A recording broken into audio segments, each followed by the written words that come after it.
everyone. Now we are going to begin exercise 4.1 continued part, that is question number 4.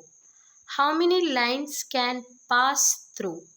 They have given the condition here: 1 given point, B 2 given points. So according to the question we have to think how many lines can pass through one given point. So if you observe from the one, infinite number of lines can pass through a one given point. If the single point is given here, you can observe that A, one single point, there are infinite number of lines can be passed through that point. The second question, if 2 points they are given, if they given 2 points, then only one line can pass through 2 points. You can observe that here there is a figure A and B, we have named that it can be passed by 2 points but single line. Next we can go for the question number 5. Here, dear students, here we can observe that draw a rough figures and label suitably in each of the following cases. According to the cases, according to the situation, you have to draw the lines. First you have to understand what are the condition or what is given in the question. The question A is given, point P lies on AB. So we can, it is one of the line segment. We can understand this symbol. So from that we can write that point AB lies, P is lies on that. So after that, XY PQ intersect at M. The word intersect, it gives the meaning that it cross each other. So XY PQ, they are intersecting. You can understand from here they will be intersecting at the point M. Next, the C condition, line L contains E and F but not D. But not D. See, E and F, the line L contains but not D. So D is out of the line. According to the question we can answer.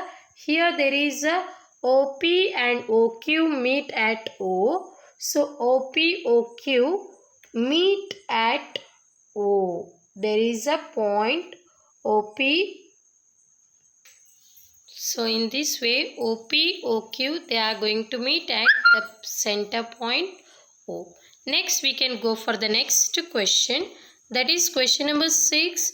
We can observe that what they are saying. Consider the following figure. We have to observe this figure, and we have to say whether the following statements are true or false in the context given figure. So we have to observe this figure and we have to understand, then we have to say true or false.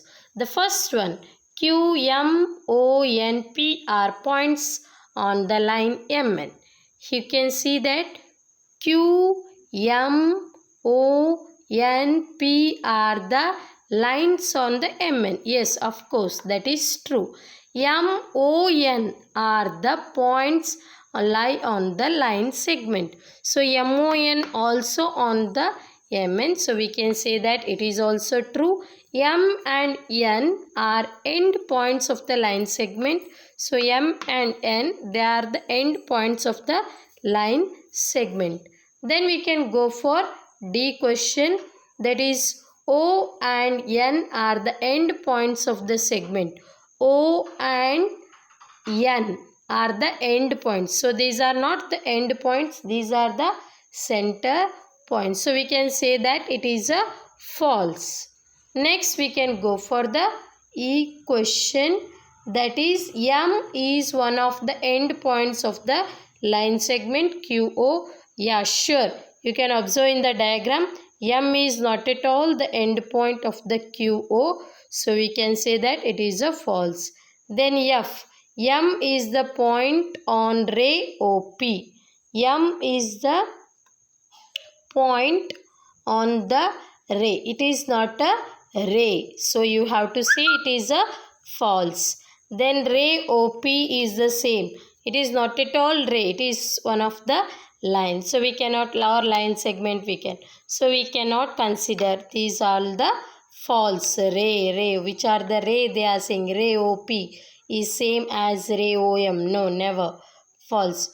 But ray OP is different from ray OP. They are totally different. So we can say it is true. Then ray OM is also opposite. It is false.